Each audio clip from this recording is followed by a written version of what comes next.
La fábula de los tres cerditos es un cuento tan antiguo que aunque ha habido muchas ediciones escritas por diferentes autores, realmente la, la edición original o la historia original no se sabe quién la hizo, no se conoce realmente quién fue el autor eh, de ese cuento, de esa fábula, ¿no? Y el cuento narra la historia de tres cerditos que tienen que construir cada uno su casa para protegerse del lobo que los quiere devorar, ¿no? El primero, de una manera irresponsable, para ahorrarse un poco de tiempo, para ahorrarse un poco tal vez también de esfuerzo, decide hacer su casa de paja, ¿cierto? El otro con un pensamiento parecido, el segundo, también queriendo ahorrarse un poco de tiempo, un poco de esfuerzo, hace su casa de madera. De tal manera que ellos dos acaban su construcción rápido y les queda tiempo para divertirse, para hacer otras cosas. Mientras que el tercero, el cerdito más responsable de todos, pues él lo que hace es hacer su casa de ladrillo, a pesar de que costaba mucho más tiempo y mucho más esfuerzo. Él decide hacerlo de la manera difícil, de ladrillo, como debe ser, ¿no? Como debía ser para una situación como la que ellos estaban viviendo. Finalmente, el lobo viene y acaba fácilmente con la casa de los dos primeros cerditos, pero estos dos se salvan porque se resguardan en la casa de ladrillo del tercer cerdito, ¿no? Y obviamente esta fábula propende por la vida responsable, por asumir una actitud responsable ante la situación, aunque cueste más trabajo, aunque cueste más esfuerzo, más tiempo, porque finalmente siempre la responsabilidad traerá mejores resultados, ¿no? Esa es más o menos la enseñanza. La responsabilidad se puede definir como el cumplimiento de las obligaciones. Esa es una definición corta de la palabra responsabilidad, cumplimiento de las obligaciones. También se puede definir como el cuidado al pensar, hablar o actuar con un claro conocimiento, entendimiento de los resultados y de las consecuencias que recaerán sobre uno mismo. Es una forma también de expresar la responsabilidad, el significado de la responsabilidad. Entonces la responsabilidad, si nosotros vemos en las escrituras, la responsabilidad es un principio bíblico, ¿no? La responsabilidad es un principio bíblico. Algunos cristianos han querido como zafarse de la responsabilidad, excluirse de la responsabilidad, excusándose en la soberanía de Dios, ¿no? Excusándose en que Dios es soberano y hace lo que quiere, ¿no? Pero Dios ha hecho al hombre responsable. Dios ha hecho al hombre un ser responsable, un ser consciente y responde por sus actos, un ser que responde por sus actos. Le ha dado una ley y le pide cuentas. Dios nos hizo seres morales, nos hizo seres responsables, nos hizo seres conscientes y nos pedirá cuentas. Por eso la responsabilidad es un principio bíblico. La responsabilidad es un deber nuestro, ¿no? El hombre es un ser responsable y hoy en nuestro estudio, en este estudio que estamos haciendo de la epístola de Juan, pues el apóstol nos va a recordar esta verdad, esta realidad, ¿no? Somos responsables, Dios nos ha hecho responsables. Así que continuamos con nuestra serie expositiva de las epístolas del apóstol Juan. Tenemos un lema que es Jesucristo, la vida, la luz y la verdad. Estamos en nuestro sermón número 49 titulado La responsabilidad del cristiano. Ese va a ser el tema de hoy. Y vamos a estar estudiando Primera de Juan capítulo 5 versículo 21. Primera de Juan capítulo 5 versículo 21 dice: Hijitos, guardaos de los ídolos. Amén. Este es el último versículo de la carta, ¿no? Recordemos que esta carta la escribe el apóstol Juan a una iglesia que está siendo afectada por la falsa doctrina. ¿cierto? Ese es nuestro contexto. Estamos estudiando el capítulo 5, donde el apóstol Juan cierra esta carta haciendo una descripción muy completa de lo que es la vida del creyente. Y específicamente nos presenta 10 aspectos de la vida del creyente verdadero.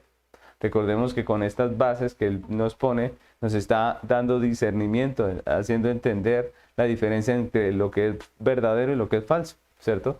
Entre lo que es un creyente de verdad y un creyente falso. Entonces todo eso nos está alimentando nuestra fe para tener discernimiento. Ya hemos visto 9 de esos aspectos. Vimos la fe del cristiano, hablamos del amor, de la victoria, hablamos del testimonio del cristiano, de la vida del cristiano, la norma de fe y conducta, ¿recuerdan? La oración, también hablamos acerca del tema de la oración del cristiano, la fraternidad, y en nuestra última enseñanza vimos la realidad del cristiano.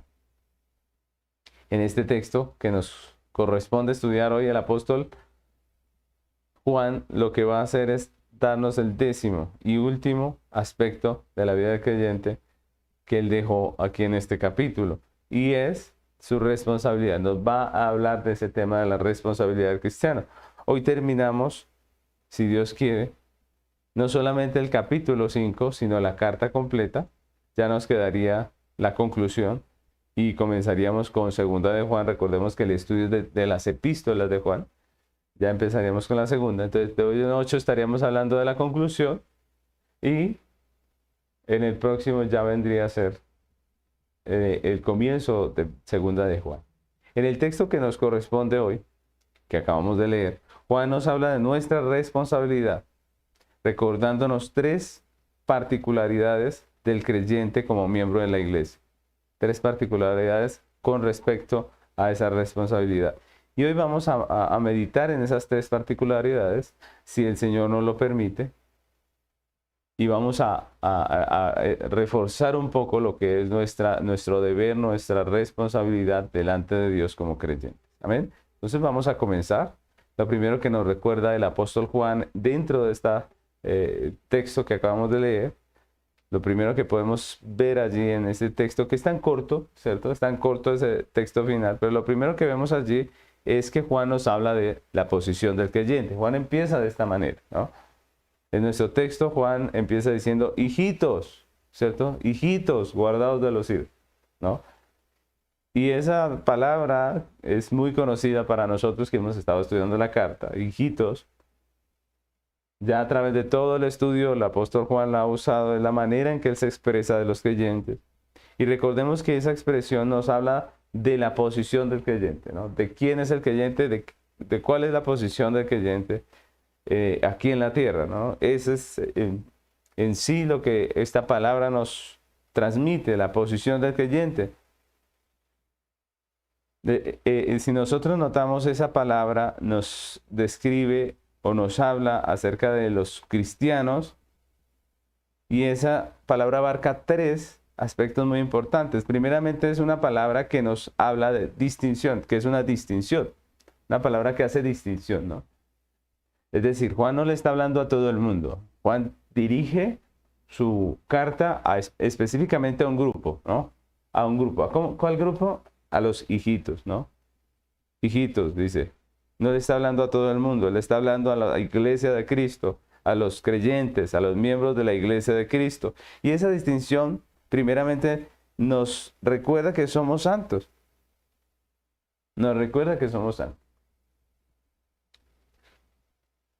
Es decir, Juan no le está escribiendo a todo el mundo. Juan le está escribiendo a un grupo específico. ¿Cuál grupo? La iglesia, los apartados. Recordemos la palabra iglesia, ¿no? Los que se apartan del mundo, los que son santos.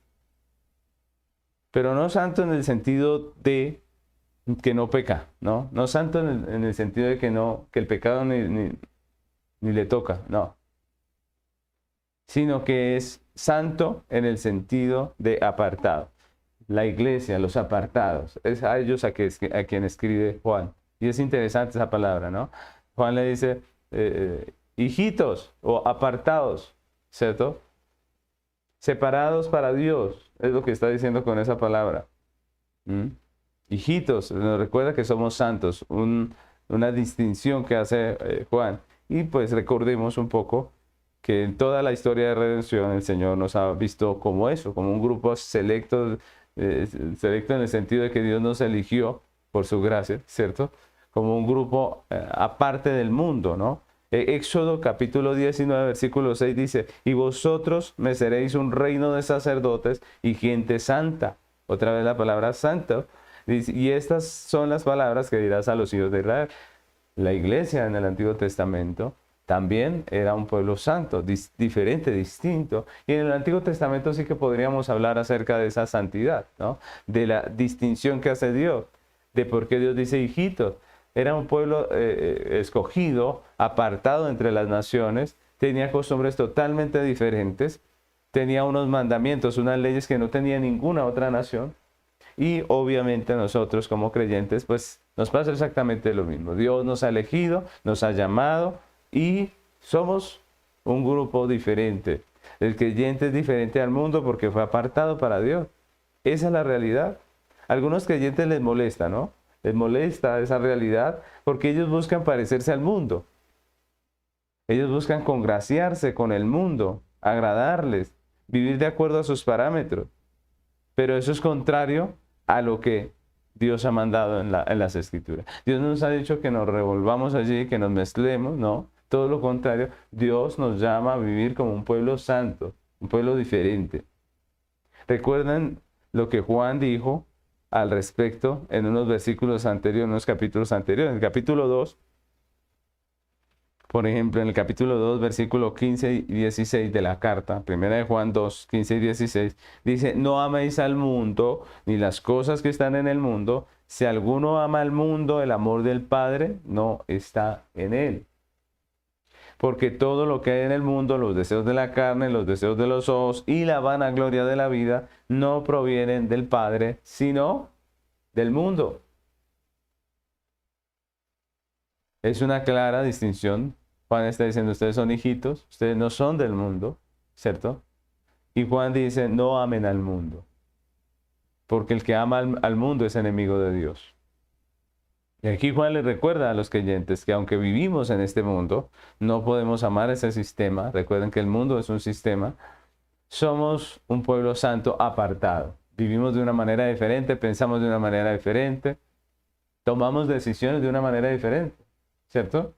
Y eso es importante tenerlo presente porque somos un pueblo santo. Pero esa palabra no solamente nos recuerda que somos hijos, de que somos santos, sino que también nos habla de que somos hijos de Dios. Cuando Juan dice hijitos, está hablando de que nosotros somos parte de una familia. ¿Cuál familia? La familia de Dios. Recordemos que por la caída el hombre se hizo enemigo de Dios y es identificado como hijo del diablo. Así le dice Dios al hombre pecador. Así dicen las Escrituras. Así dijo Jesús. Jesús le dijo a los fariseos, vosotros sois hijos de vuestro padre el diablo, y los deseos de vuestro padre queréis hacer. Así les dijo, aunque eran religiosos. Porque el que no es nacido de nuevo es un hijo del diablo, es un pecador. Solo por la gracia de Dios el hombre puede ser reconciliado con Dios y hecho hijo de Dios con todas las implicaciones que eso conlleva, ¿no? Solamente por la gracia de Dios, Dios nos puede cambiar de familia prácticamente. Pasar de ser hijos del diablo a ser hijos de Dios. Solo por la gracia de Dios. Como hemos podido ver en nuestro estudio, Juan dice, hijitos, a la iglesia nacida de nuevo. A la iglesia de creyentes verdaderos, ¿no? Recuerden que había ese problema de que la falsa doctrina como que ponía esa barrera, ¿no? Habían dos clases de creyentes, los verdaderos y los falsos, ¿no? La falsa doctrina como que decantó quién era quién en la iglesia y Juan hace esa diferencia también al llamarles hijitos. Está diciendo ustedes, los verdaderos hijos de Dios. Esa es la posición de todo creyente verdadero. Todo creyente verdadero hace parte de la familia de Dios. Todo creyente verdadero es un hijo de Dios con todas las responsabilidades y privilegios que esto conlleva, ¿no? Romanos 8:14, vamos a leer hasta el 17. Miren lo que dice el apóstol Pablo, dice, porque todos los que son guiados por el Espíritu de Dios, estos son hijos de Dios. Pues no habéis recibido el espíritu de esclavitud para estar otra vez en temor, sino que habéis recibido el espíritu de adopción, por el cual clamamos, Abba Padre. El Espíritu mismo da testimonio a nuestro espíritu de que somos hijos de Dios. Y si hijos, también herederos, herederos de Dios y coherederos con Cristo, si es que padecemos juntamente con Él, para que juntamente con Él seamos glorificados. El Espíritu que Dios nos ha dado clama dentro de nosotros, Abba Padre. Podemos estar seguros, como dice el texto, de que somos hijos de Dios, porque hemos sido redimidos por la obra de Cristo. El creyente es hijo de Dios y hace parte de la familia de Dios, de la iglesia universal, de esa iglesia invisible, como dicen en teología, ¿no? De la iglesia invisible o de la iglesia universal. Pero también esa palabra hijitos no solamente nos habla de santidad, de que somos santos, no solamente nos habla de que somos hijos de Dios, sino que también Juan la usa como apóstol dentro del contexto de la iglesia.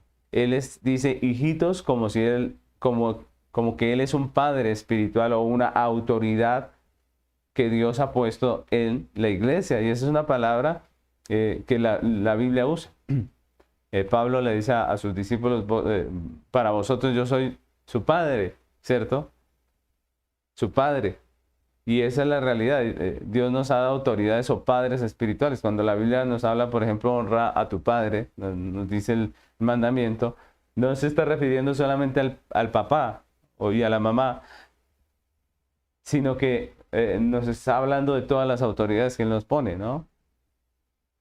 Y es en ese sentido en que Juan también usa esta palabra hijitos, ¿no? Hijitos nos habla acerca de la iglesia local, de los oficiales que tenemos nosotros como creyentes, ¿no? Entonces la palabra también nos recuerda que tenemos oficiales a los que estamos sujetos, pastores, ancianos, porque somos parte de una iglesia local. Entonces, esta palabra hijitos también nos recuerda que somos miembros del cuerpo de Cristo, somos miembros de una iglesia local.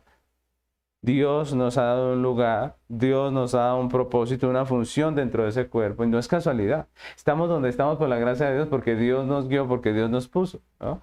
Entonces, eso es importante. El lugar que Dios nos dio, la iglesia local, es la familia que Dios nos puso allí, ¿cierto? Y es importante, fue soberanía de Dios habernos puesto allí. Y eso hace parte de la posición real de todo creyente verdadero.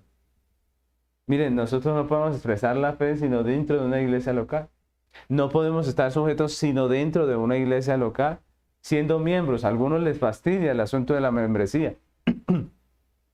Algunos que quieren ser muy independientes dicen, yo me congrego donde quiera y no tengo pastor ni nada de esto. Pero la Biblia nos muestra que sí debemos tener un pastor, que debemos tener una iglesia local donde rendir cuentas. Es imposible rendir cuentas a todo el mundo, ¿no? Tenemos que tener una iglesia local, tenemos que ser parte de una iglesia local donde vamos a manifestar los dones que Dios nos ha dado y a ponerlos al servicio de la obra, sino dentro de una iglesia local. Por eso no es creíble la profesión de fe de alguien que no se congrega. Sí, gente que dice, yo soy cristiano y va al culto cada vez que se acuerda. La pregunta es, ¿será cierto eso? No es muy creíble la profesión de alguien que no pertenece a una iglesia local, que no tiene un pastor. Aquellos que asisten a muchos lugares, pero no rinden cuentas en ninguna iglesia. Pues uno dice, ¿serán creyentes verdaderamente? Queda como el signo de interrogación allí, ¿no? Un creyente verdadero tiene un pastor. Un creyente verdadero está sujeto al gobierno de una iglesia local, así lo dice la Biblia, ¿no? Por ejemplo, Hebreos 13:17 dice, obedeced a vuestros pastores. Miren que no dice, obedezcan a todos los pastores. No, dice, obedezcan a sus pastores. Dios les ha dado pastores. Y sujetados a ellos, porque ellos velan por vuestras almas como quien ha de dar cuentas, para que lo hagan con alegría y no quejándose, porque eso no es provechoso. Cada pastor es una autoridad, tiene que dar cuentas por su rebaño y no por todo, no por todo lo cristiano. Yo como pastor no doy cuentas por todos los creyentes. Doy cuentas por los creyentes que Dios me entregó, ¿cierto? Que Él me puso, que están bajo mi cuidado, ¿cierto? Y esa es la realidad. Por eso cada creyente debe tener un pastor, una iglesia con la que se identifica, con la que comparte, con la que fraterniza, como hemos aprendido, ¿cierto? Entonces el creyente es hijo de Dios y hace parte de una iglesia local. Tiene padres o autoridad dentro de esa familia. Y es lo que nos está mostrando aquí este texto. Juan comienza con la palabra hijito recordándonos la posición del creyente, ¿no? Del creyente verdadero, que primeramente podemos decir que es santo, apartado para Dios, que es también hijo, ¿cierto? Hijo de Dios y hace parte de la familia universal, pero que también es parte de una iglesia local, es miembro de una iglesia local, está sujeto a un gobierno local, es miembro del cuerpo de Cristo, tiene un lugar, tiene un propósito, tiene una función dentro del cuerpo con los dones que Dios le ha dado. Eso es lo que Juan nos enseña en este primer punto. El creyente como hijo tiene una posición. La segunda particularidad del creyente como miembro de la iglesia, que podemos ver aquí en este corto texto que estamos estudiando, es su deber. El deber del cristiano, ¿no? Su deber. Volviendo a nuestro texto de Primera de Juan, capítulo 5, versículo 21, el apóstol dice, hijitos, guardaos de los ídolos. Y ahora quiero que enfoquemos nuestra vista en esa palabra guardado, ¿no? ¿Por qué? Si ustedes recuerdan, en la enseñanza pasada hablamos acerca de la realidad del cristiano. Y aprendimos que nuestra vida no está en las manos del enemigo, ¿cierto?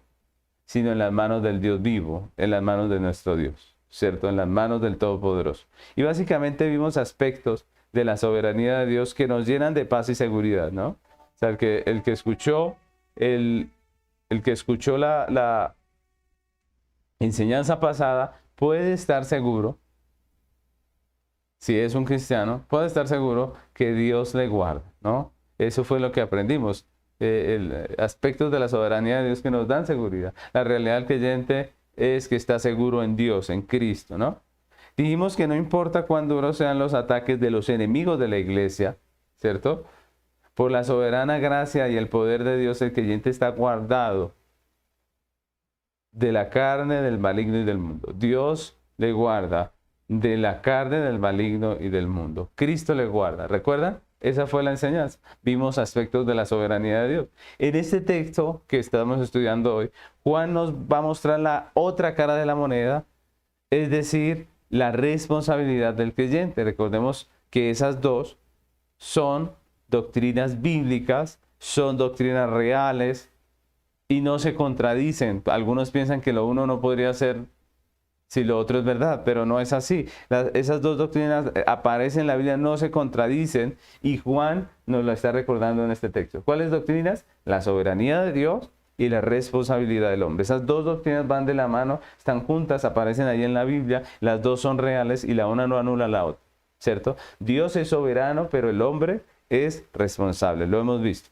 Después de hablarnos de la paz que se puede tener o puede encontrar el creyente en la soberanía de Dios, ahora el apóstol Juan nos recuerda nuestros deberes, lo que nosotros debemos, lo que nosotros tenemos que hacer, nuestra responsabilidad.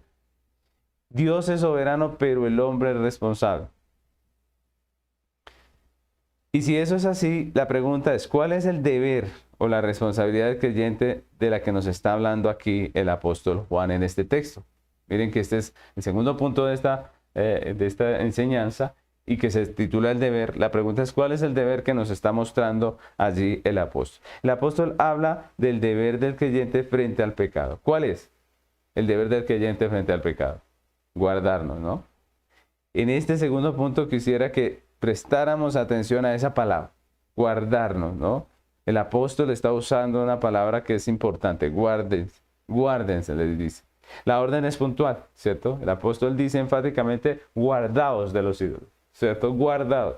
Y aunque Dios, en su soberanía, ha determinado guardar al creyente de la carne, del maligno y del mundo, miren, esa es la realidad de la soberanía de Dios. Dios lo ha determinado así y así lo hará, ¿cierto? Lo aprendimos hace 8 días. Dios ha determinado guardarnos y así lo hará hasta el regreso de Cristo. Pero aunque eso es una realidad, la responsabilidad de cada creyente frente al pecado es guardarse. Y miren, aquí está otra vez esas dos doctrinas juntas, ¿no? El apóstol Juan nos ha dicho, Dios los va a guardar soberanamente, pero ustedes guárdense, ¿cierto? Las dos doctrinas son ciertas. La soberanía de Dios, pero también la responsabilidad del hombre. Y es interesante que el apóstol Juan nos mostró primeramente nuestra posición privilegiada como creyentes, que somos santos, que somos hijos de Dios, que somos miembros de la iglesia local, y con base en esa posición ahora nos hace las demandas pertinentes a ese llamado, ¿no? Y si nosotros miramos, lo mismo hacen en la Biblia otros escritores, de tal manera que constantemente vemos llamados a la responsabilidad, a nuestros deberes a pesar, ¿no? Llamados a pesar de la soberanía de Dios, llamados a nuestra responsabilidad a pesar de la soberanía de Dios. Llamados como, ustedes son santos, entonces guárdense del pecado, ¿cierto? O ustedes son hijos de Dios, entonces honren a su Padre. O ustedes son miembros de una iglesia local, entonces vivan como hijos de luz. Constantemente vemos esos llamados en muchos lugares de la Biblia, Antiguo y Nuevo Testamento. El llamado para el creyente es a su deber, a su responsabilidad.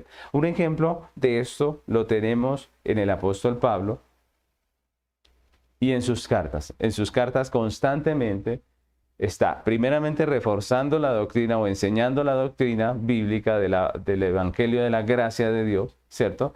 Pero también hay una parte aplicativa, una parte en donde se nos llama a una vida santa, donde se nos muestra nuestro deber como hijos de Dios, ¿no? Un ejemplo de ello es Efesios capítulo 4. Yo quisiera leer algunos versículos y que los analicemos porque estos versículos son ricos en lo que estamos hablando, en mostrarnos nuestros deberes, en mostrarnos nuestra responsabilidad ante el llamado que Dios nos ha hecho. Miremos, empecemos en el versículo 17 y vamos avanzando. Dice, Efesios 4:17 dice, esto pues digo y requiero en el Señor, que ya no andéis como los otros gentiles que andan en la vanidad de su mente. Miren cómo empieza diciendo, esto digo y requiero en el Señor. Es decir, ustedes son del Señor, listo. Entonces esto les requiero, esto les demando. Y empieza diciendo, ya no andéis como los otros, ¿cierto? Miren, esta es una demanda. Somos creyentes, algunos dicen, somos creyentes, salvos por gracia, podemos hacer lo que quiera. Pero el texto no dice eso, el texto dice, ustedes son creyentes, tienen un deber, ¿no? Ante el llamado que Dios les ha hecho para que sean hijos de Dios, pues tienen un deber, ¿no? ¿Cuáles son esos deberes? Dice, ya no anden como los demás, ya no anden como el mundo, otra vez, ¿cierto? Luego dice, teniendo el entendimiento entenebrecidos, ajenos de la vida de Dios por la ignorancia que en ellos hay, por la dureza de sus corazón, los cuales después que perdieron toda sensibilidad, se entregaron a la lascivia para cometer con avidez toda clase de impurezas. Ya no andemos como ellos, dice. Luego dice, mas vosotros no habéis aprendido así a Cristo, si en verdad le habéis oído. Miren la palabra que usa aquí el apóstol, si en verdad. Aquí está poniendo como ese cuestionamiento. ¿Usted realmente es creyente? ¿Usted realmente es un hijo de Dios? Si en verdad ha nacido de nuevo, ¿cierto? Si en verdad es un hijo de Dios, si en verdad le habéis oído y si habéis sido por él enseñados conforme a la verdad que está en Jesús, en cuanto a la pasada manera de vivir, despojados del viejo hombre que está viciado conforme a los deseos engañosos. Mire, esta es una palabra de acción, un verbo. Dice despojado. Miren, hace 8 días veíamos la soberanía de Dios, cómo nos guarda, nos protege, nos limpia, pero aquí está hablando Pablo de la responsabilidad del creyente. ¿Cuál es? Despójense. No dice, espere que Dios los despoje, no. Dice, despójense del viejo hombre que está viciado conforme a los deseos engañosos y renovados en el espíritu de vuestra mente. Mire, otro verbo, renuévense. Luego dice, y vestidos del nuevo hombre, creado según Dios en la justicia y la santidad de la verdad, por lo cual, desechando, ¿quién debe desechar? ¿Dios? Nosotros, desechando la mentira, hablad verdad cada uno con su prójimo, porque somos miembros los unos de los otros. Airaos, pero no pequéis, no se ponga el sol sobre vuestro enojo, ni deis lugar al diablo. Ojo, algunos son negligentes en despojarse de la ira, por ejemplo. Viven así y dicen, es que yo soy así, es que ese es mi carácter. No es su carácter, ese es su pecado, ¿cierto? Ese es su pecado. Aquí nos lo está mostrando Juan y el apóstol Pablo. Y por eso el llamado a ¿qué es? Dice, a no pecar. A que no se ponga el sol sobre nuestro enojo, a que no demos lugar al diablo. Dice el 27, ni deis lugar al diablo. El que hurtaba no hurte más, sino trabaje haciendo con sus manos lo que es bueno para que tenga que compartir con el que padece necesidad. Mire, aquí dice, aquí hay verbos como, dice, no hurte más, luego dice, trabaje, ¿cierto? Haga con sus manos, ¿cierto? Comparta con el pobre, con el que no tiene necesidad, el que tiene necesidad. Luego dice, ninguna palabra corrompida salga de vuestra boca, ninguna, ojo, sino la que sea buena para la necesaria edificación, a fin de dar gracia a los oyentes. Y dice, y no contristéis, no contristen al Espíritu Santo de Dios, con el cual fuisteis sellados para el día de la redención. 31 dice, quítese de vosotros toda amargura. Mire, el amargado, ese no es su carácter, es su pecado.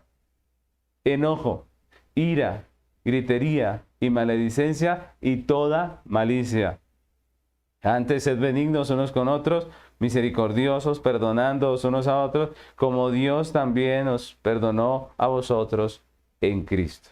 Miren, ese es un texto un poco extenso, el que hemos leído, pero el propósito de leer este texto y de analizarlo es que veamos que la Biblia no solamente nos dice que somos salvos por gracia, no, nos dice que somos salvos por gracia, pero que somos llamados a unos deberes, a unas responsabilidades como creyentes. Dios nos ha llamado a ser santos y aunque soberanamente nos cuida, nos guarda, nos limpia, nos santifica, nosotros estamos llamados a guardarnos, estamos llamados a despojarnos, estamos llamados a vestirnos, estamos llamados. No podemos vivir en pecado, una vida negligente, escudándonos en que Dios es soberano y me guarda y me limpia. No, Dios nos llama a nosotros a tomar acción.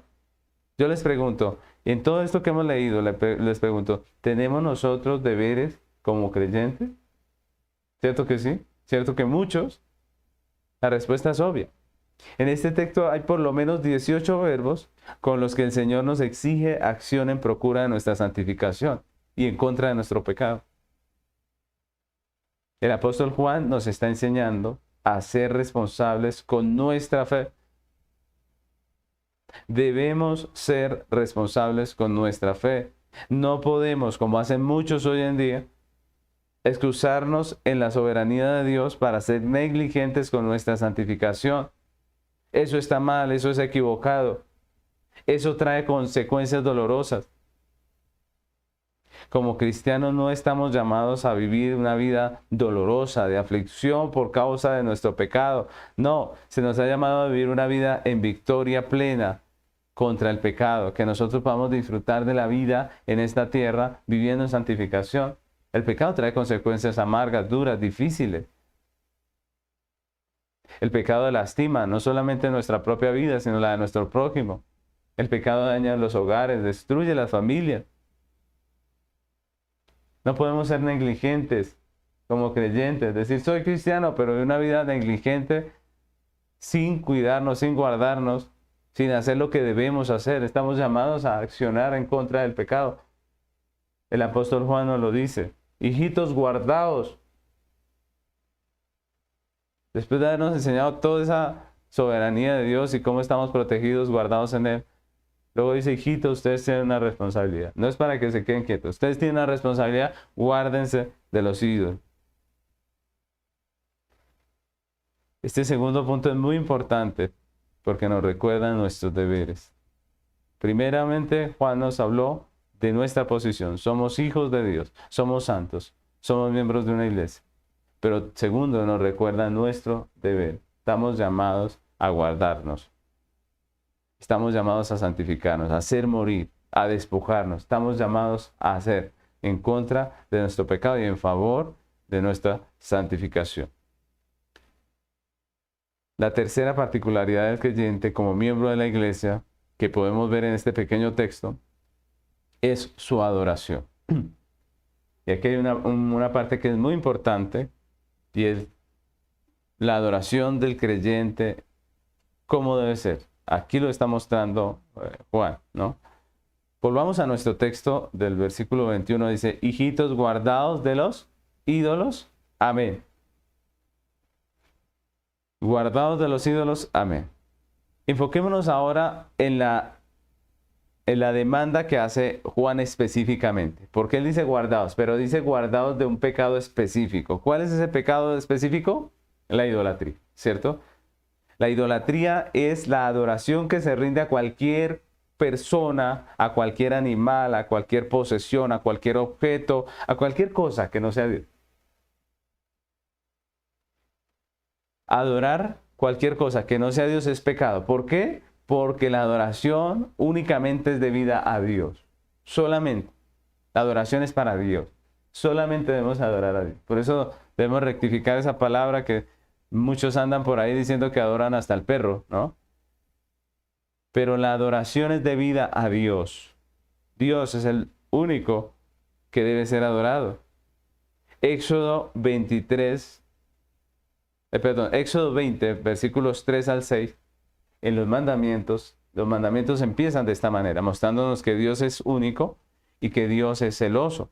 Éxodo 23 al 6 dice, no tendrás dioses ajenos delante de mí, no te harás imagen ni ninguna semejanza de lo que esté arriba en el cielo, ni debajo en la tierra, ni en las aguas debajo de la tierra, no te inclinarás a ellas ni las honrarás, porque yo soy Jehová tu Dios, fuerte, celoso, que visito la maldad de los padres sobre los hijos hasta la tercera y cuarta generación de los que me aborrecen, y hago misericordia a millares a los que me aman y guardan mis mandamientos. Como podemos ver en este texto, Dios está ordenando adoración exclusiva, ¿no? Y como podemos ver en la definición que hicimos de la idolatría, el problema de la idolatría, más que estar en el ídolo, está en el corazón del hombre que idolatra. ¿Por qué? Porque muchas veces el objeto, la persona o la cosa que se adora, no es ni siquiera malo en sí mismo, ¿cierto? Es más, puede que esa persona o esa cosa ni siquiera esté exigiendo adoración. El problema está en el corazón pecaminoso del hombre idólatra. Del hombre idólatra que toma eso que no es ni bueno ni malo, o puede que sea bueno, ¿cierto? Y lo convierte en el objeto de su adoración. Lo idolatra. Entonces miren que la idolatría es un problema del corazón, ¿no? Y el hombre es idólatra porque es pecador, porque su corazón es pecaminoso. Como decía Juan Calvino, el corazón del hombre es una fábrica de ídolos. Y esa es una realidad. El hombre idolatra cualquier cosa. El corazón del hombre toma los dones de Dios y los pone por encima del dador que es Dios, ¿cierto? El hombre pecador toma la creación y la pone por encima del creador, la idolatra. Un ídolo es cualquier cosa que amamos como solo se debe amar a Dios. Cualquier cosa que captura nuestro corazón, nuestra mente, nuestros afectos, más que Dios, ponemos por encima de Dios. Todo lo que pongamos por encima de Dios es un ídolo. ¿Cuántas personas, por ejemplo, no se apartan de Dios por su carrera? O se apartan de Dios por cumplir un sueño mundano, porque hoy en día los sueños mundanos están a la orden del día y muchos, supuestamente cristianos, por alcanzar esos sueños mundanos, se apartan del Dios vivo, abandonan a Dios. ¿Cuántas personas, por amor a una persona, son capaces de dejar a Dios? Eso es idolatría. Porque la Biblia nos dice cómo debemos amar a Dios. Con todo nuestro ser, con toda nuestra persona. No debe haber nadie que sea amado como amamos a Dios. No, el amor a Dios es exclusivo. El amor a Dios debe ser lo máximo en nuestro corazón. Eso es adoración. Pero si amamos algo más que a Dios, eso es idolatría. La pregunta es, ¿por qué Juan termina su carta de esta manera, no? Nosotros sabemos el contexto, hemos estudiado todo este tiempo la carta, hemos estado hablando en nuestro estudio de la falsa doctrina, de la iglesia que fue infiltrada por la falsa doctrina gnóstica. Entonces, ¿a qué Dios se está refiriendo el apóstol cuando escribe que nos guardemos de los ídolos? ¿A qué dioses o a qué ídolos se está refiriendo? La respuesta no es tan compleja. En la carta Juan nos ha mostrado a Jesucristo como la vida, la luz y la verdad. Por eso ese es nuestro lema, ¿no? Y constantemente el apóstol nos ha dicho, nos ha mostrado a Cristo, nos ha mostrado el evangelio verdadero, nos ha hablado acerca de los hombres de Dios que predican de verdad y nos ha hecho ese contraste con lo falso.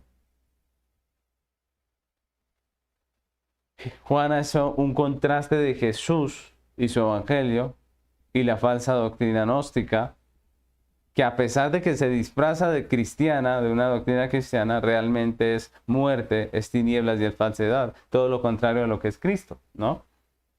Juan está contrastando al Dios verdadero, a Jesucristo el Salvador, con la adoración falsa y el falso evangelio de los falsos maestros gnósticos. Por eso él puede hablar aquí de idolatría, ¿no? Juan está haciendo ese contraste y eso nos muestra que lo correcto es el evangelio, lo correcto es Dios, Jesucristo, lo correcto es lo bíblico, pero lo falso es todo lo que el gnosticismo había querido meter a esta iglesia. Y aquí podemos identificar varios ídolos dentro de ese contexto que nos está mostrando aquí la carta. Varios ídolos que podemos ver en la situación de la iglesia a la que escribe Juan. Primeramente, la falsa doctrina presenta a un Dios falso al que sus seguidores deben adorar y por eso es idolatría. Toda falsa doctrina presenta a un Dios falso. Y eso es idolatría. Toda representación falsa de Dios, sea física, sea teológica, sea mental, es un ídolo. Es un ídolo. Así tenga el nombre de Jesús, así tenga el nombre de Dios, así le den ese nombre. Ustedes recuerdan el becerro al que adoraron los hijos de Israel en el desierto. Dice que hicieron el becerro y declararon día de fiesta para Jehová. Ellos asociaron el becerro a Jehová, pero aún así era idolatría. Hoy en día hay muchos que dicen ser cristianos, que dicen adorar a Cristo, pero lo único que tienen en su corazón es un ídolo, un Dios falso que no es el Cristo y que no es el Dios de la Biblia. Hay gente que dice, yo soy cristiano y no me congrego, porque a mi Dios no le importa eso. Ese Dios del que está hablando no es el de la Biblia, porque en la Biblia dice, no dejando de congregar. Y en ese sentido, todo ese cristianismo falso que actualmente se escucha en muchas iglesias y que es tan popular, porque eso sí es popular, ¿no? La gente le gusta, es idolatría porque presenta a un Dios que no es el Dios verdadero, a un Cristo que no es el Cristo de la Biblia y a un mensaje que no es el que la Biblia nos da acerca del Evangelio. Y los que siguen esa doctrina, los hombres que están metidos en este asunto, pues vienen a ser idólatras, vienen a tener ídolos. ¿Cuál ídolo? Si dirá esta persona, ¿cuál ídolo si yo soy un cristiano? Pues el ídolo que ha fabricado en su propia mente, en su corazón, el Dios suyo. Hay gente que dice, mi Dios no echará a nadie al infierno. Mi Dios es solo amor y Él no va a echar a nadie al infierno. Ese es su Dios, pero el de la Biblia dice las Escrituras que sí. Dice, temed a aquel que puede echar vuestros cuerpos, vuestras almas al infierno. Toda representación falsa de Dios es un ídolo. Y los que adoran a Dios a su manera son idólatras. Jeremías 1:16 dice, a causa de toda su maldad, proferiré mis juicios contra los que me dejaron e incendiaron a dioses extraños y a la obra de sus manos adoraron. Es un texto contra la idolatría, un texto que habla de las consecuencias. Dios trae juicio al corazón idólatra. Por eso, si usted es uno de esos cristianos que tiene un Dios a su medida, el llamado hoy es al arrepentimiento, a volverse a la fe bíblica, al texto. Pero también son ídolos los falsos maestros a quienes los incautos aprecian por encima de Dios. A aquellos hombres que obedecen a expensas de la voluntad de Dios. Eso es hacer un ídolo de una persona, de un maestro de la Biblia, supuestamente de la Biblia, ¿no? Esos falsos maestros también son ídolos para los que los siguen. ¿Por qué? Porque nosotros debemos seguir a Dios primeramente, antes que a los hombres. Así dijo en el libro de los Hechos, el apóstol. Es necesario seguir a Dios, servir a Dios antes que a los hombres. Y le estaba hablando a una autoridad. La Biblia nos llama a obedecer nuestras autoridades, ¿sí o no? Tanto en el ámbito civil como en el eclesiástico. Pero en todo lado hay autoridades. Dios ha puesto autoridades. Debemos estar sujetos, a no ser que se levanten contra Dios, ¿cierto? Y nos den órdenes que sean contrarias a lo que Dios dice. Y en ese sentido, cuando un falso maestro nos presenta un falso evangelio, pues lo que debe hacer la persona es no obedecer. Lo que debería hacer la persona es llamarle la atención a este maestro y ponerlo en la Biblia, con respeto, obviamente. Decirle, mira, la Biblia dice esto, ¿cierto? Pero si una persona es falsa, por equivocación, cuando vea la Escritura, pues va a enderezar su camino. Cuando se le confronte, pues finalmente va a enderezar el camino. Pero si es un hombre impío, pues él va a seguir en su falsedad. Y si una persona es falsa y se mantiene en su falsedad, si un maestro es falso y se mantiene en su falsedad, pues el cristiano no tiene de otra que abandonar esa iglesia, abandonar ese hombre. Estamos llamados a obedecer a Dios antes que a los hombres. Y en ese sentido, los pastores verdaderos debemos cuidarnos de no hacer seguidores solamente nuestros, ¿no? Es cierto que somos autoridades, que hay un rebaño que Dios nos ha dado a nosotros, pero la idea no es que nos sigan a nosotros, sino que sigan a ¿quién? A Cristo, que sigan su doctrina, que sigan su evangelio. Personas que adoren a Dios, no a su pastor. Que adoren a Dios, no a la iglesia o a la denominación. Pablo dijo a los Gálatas, miren lo sano que es este texto que vemos aquí en Gálatas capítulo 1, versículos 7 y 8. Pablo, miren lo que le dice a los Gálatas. Dice, no que haya otro, refiriéndose al evangelio, no que haya otro, sino que hay algunos que os perturban y quieren pervertir el evangelio de Cristo. Luego dice, mas si aún nosotros, ojo, mire, Pablo se está librando allí de esa idolatría de la que estamos hablando, al decir, nosotros podemos fallar. Nosotros podríamos llegar a torcernos de tal manera que les demos un evangelio que no es el propio. Dice, si aún nosotros o un ángel del cielo os anunciare otro evangelio diferente al que os hemos anunciado, sea anatema, es decir, maldito. Debemos cuidarnos como pastores. Lo que debe seguir el cristiano es el evangelio de Cristo.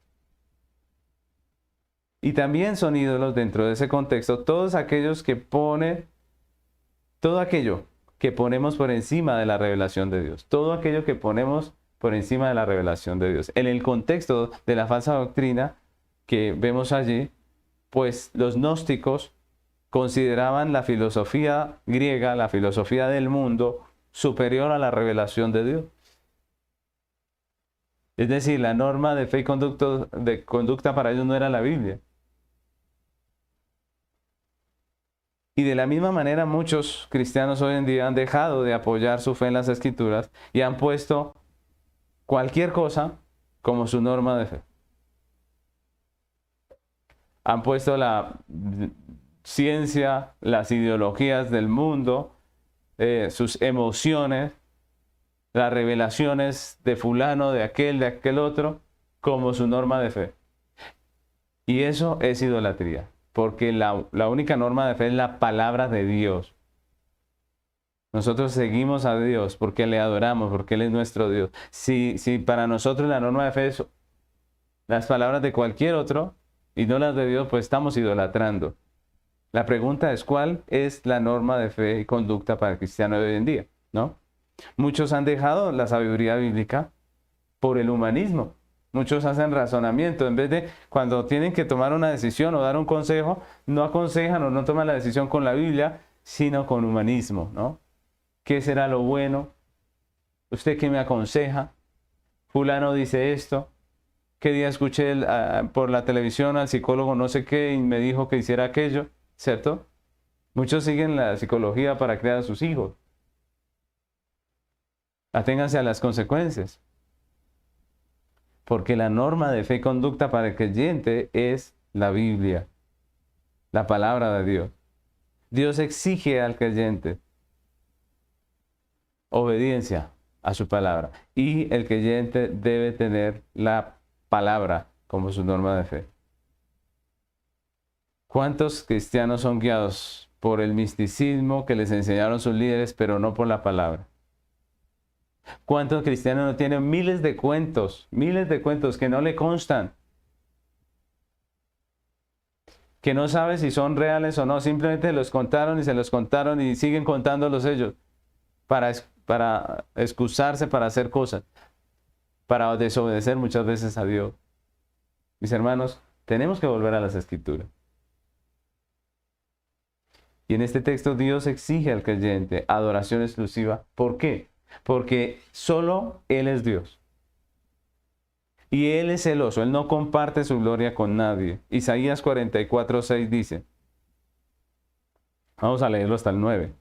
Dice, así dice Jehová, Rey de Israel, y su Redentor, Jehová de los ejércitos, yo soy el primero y yo soy el postero, y fuera de mí no hay Dios. ¿Y quién proclamará lo venidero, lo declarará y lo pondrá en orden delante de mí, como hago yo desde que establecí el pueblo antiguo? Anúnciales lo que viene y lo que está por venir. No temáis, ni os amedrentéis. ¿No te lo hice oír desde la antigüedad y te lo dije? Luego vosotros sois mis testigos. No hay Dios sino yo, dice el Señor. No hay fuerte, no conozco ninguno. Los formadores de imágenes de talla, todos ellos son vanidad, y lo más precioso de ellos para nada es útil. Y ellos mismos son testigos para su confusión de que son ídolos que no ven ni entienden. Y esa es la realidad. La idolatría es una necedad. Dios es el único Dios. Dios es el que tiene toda nuestra vida en sus manos. Dios es el soberano. Y los idólatras o los que fabrican ídolos, los que los siguen, son necios porque están adorando un Dios que no ve, que no entiende, un Dios que es falso.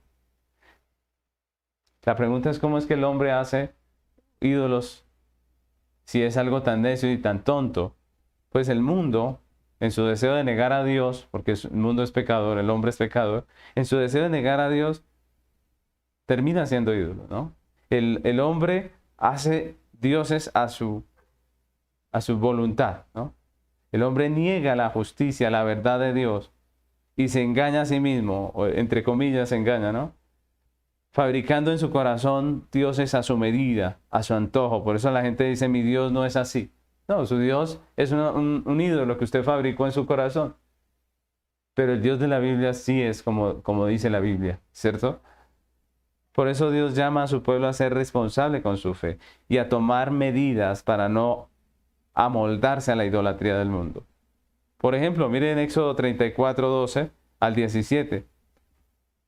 Dice, y aquí otra vez volvemos a la responsabilidad del hombre, dice Éxodo 34, 12, guárdate, otra vez esa palabra, la que está usando Juan, de hacer alianza con los moradores de la tierra donde has de entrar, para que no seas tropezadero, para que no sean tropezadero en medio de ti. Derribaréis sus altares y quebraréis sus estatuas y cortaréis sus imágenes de acera, porque no te has de inclinar a ningún otro Dios, pues Jehová, cuyo nombre es celoso, Dios celoso es. Por tanto, no harás alianza con los moradores de aquella tierra, porque fornicarán en pos de sus dioses y ofrecerán sacrificios a sus dioses, y te invitarán y comerás de sus sacrificios, o tomando de sus hijas para tus hijos, y fornicando con sus hijas en pos de sus dioses, harán fornicar también a tus hijos en pos de los dioses de ellas. No te harás dioses de fundición. Miren, Dios fue claro con el pueblo de Israel. Dijo, cuídense, guárdense. Van a entrar a una tierra de gente pagana, guárdense. Hoy podemos decir lo mismo. Vivimos inmersos en un mundo pagano. Y el llamado de Dios es el mismo. Cuídense de la idolatría, guárdense. La Biblia es la manera en que Dios ha escogido revelarse al hombre. Y como ya Juan nos lo ha enseñado en esta carta, solo la Biblia debe ser nuestra norma de fe. El creyente es responsable de crecer en la fe para no caer en la tentación de fabricar en su mente un Dios a su medida. Somos responsables de crecer en la fe, de conocer al Dios verdadero para no fabricarnos un Dios a nuestra medida. Segunda de Pedro 3:15, vamos a leer hasta el 18, dice, tened entendido que la paciencia de nuestro Señor es para salvación, como también nuestro amado hermano Pablo, según la sabiduría que le ha sido dada, os ha escrito, casi en todas sus epístolas, hablando en ellas de estas cosas, entre las cuales hay algunas difíciles de entender, las cuales los indoctos e inconstantes tuercen, como también las otras escrituras para su propia perdición. Así que vosotros, oh amados, sabiendo de antemano, guardaos, no sea que arrastrados por el error de los inicuos, caigáis de vuestra firmeza. Antes bien, creced en la gracia y el conocimiento de nuestro Señor y Salvador Jesucristo. A Él sea la gloria hasta el día de la eternidad. Amén. El texto es muy claro. Él dice, hay un engaño de los falsos maestros. Hay un engaño y una idolatría que nos quiere meter en nuestro corazón. Pero guárdense. ¿Cómo? Crezcan en la gracia y el conocimiento de nuestro Señor y Salvador. Mis hermanos, quiero terminar este tiempo de enseñanza con una conclusión. Con una conclusión que resume lo que hemos aprendido. En el texto que acabamos de estudiar, Juan finaliza esta carta hablando de nuestra responsabilidad, recordándonos 3 particularidades del creyente como miembro de la Iglesia de Cristo. ¿Cuáles fueron? Primeramente, su posición. El creyente verdadero es parte del pueblo de Dios, parte de ese pueblo santo, ¿cierto? Apartado para Dios, es hijo de Dios, hace parte de la iglesia universal, pero también hace parte de la iglesia local, donde está sujeto a unas autoridades, ¿cierto? Donde está sujeto a un gobierno local, es miembro del cuerpo de Cristo, tiene un lugar, tiene un propósito, tiene una función dentro de ese cuerpo. Esa es la realidad, esa es la posición del creyente. Lo segundo es su deber. Aunque Dios en su soberanía ha determinado guardar al creyente de la carne, del maligno y del mundo, la responsabilidad de cada creyente frente al pecado es la de guardarse. Debemos ser responsables con nuestra fe. No podemos, como hacen muchos hoy en día, excusarnos en la soberanía de Dios para ser negligentes con nuestra santificación. Como cristianos no estamos llamados a vivir una vida dolorosa de consecuencias por el pecado, sino una vida en victoria contra el pecado. Y finalmente Juan nos habló de la adoración del creyente. Dios exige al creyente adoración exclusiva. ¿Por qué? Porque solo Dios, solo Él es Dios. Y Él no comparte su gloria con nadie. Las Sagradas Escrituras son la manera en que Dios ha escogido revelarse al hombre y solo ellas deben ser nuestra norma de fe y de conducta. El creyente es responsable de crecer en la fe para no caer en la tentación de fabricar ídolos a su voluntad, un ídolo a su medida. Yo les invito a que terminemos hoy orando.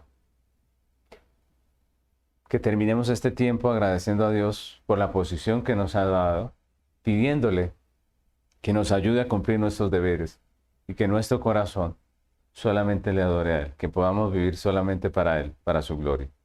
Así que les invito a que oremos. Señor amado, queremos hoy agradecer esa misericordia tuya, que nos haces santos, un pueblo escogido, redimido por gracia, que nos haces hijos de Dios, de tal manera que somos parte de esa familia preciosa de la Iglesia Universal. Pero también gracias porque nos has hecho parte de una congregación, somos miembros de una congregación local. Tenemos un lugar, tenemos una función dentro del cuerpo, tenemos unos dones, tú nos has puesto en un sitio, tenemos un pastor, unas autoridades, gracias. Queremos pedirte, Señor, que nos ayudes con nuestros deberes. Tú nos has mostrado que tu soberanía no nos excluye de nuestro deber, todo lo contrario. Tú eres soberano, pero nosotros somos responsables. Somos personas morales creadas por ti con responsabilidades. Ayúdanos. Ayúdanos a vivir de acuerdo a esos deberes. Ayúdanos a no ser negligentes con nuestra santificación, sino que cada día podamos hacer lo que debemos, Señor. Y también te pedimos que nos perdones cuando hemos fabricado en nuestro corazón un Dios que no es el de la Biblia. Que nos ayudes, Señor, nos limpies de nuestro pecado y nos permitas adorarte solo a ti. Que la norma de fe y conducta para nuestra vida sea tu palabra y que vivamos solamente para tu gloria. Te damos muchas gracias por tu palabra. En el nombre de Cristo Jesús. Amén.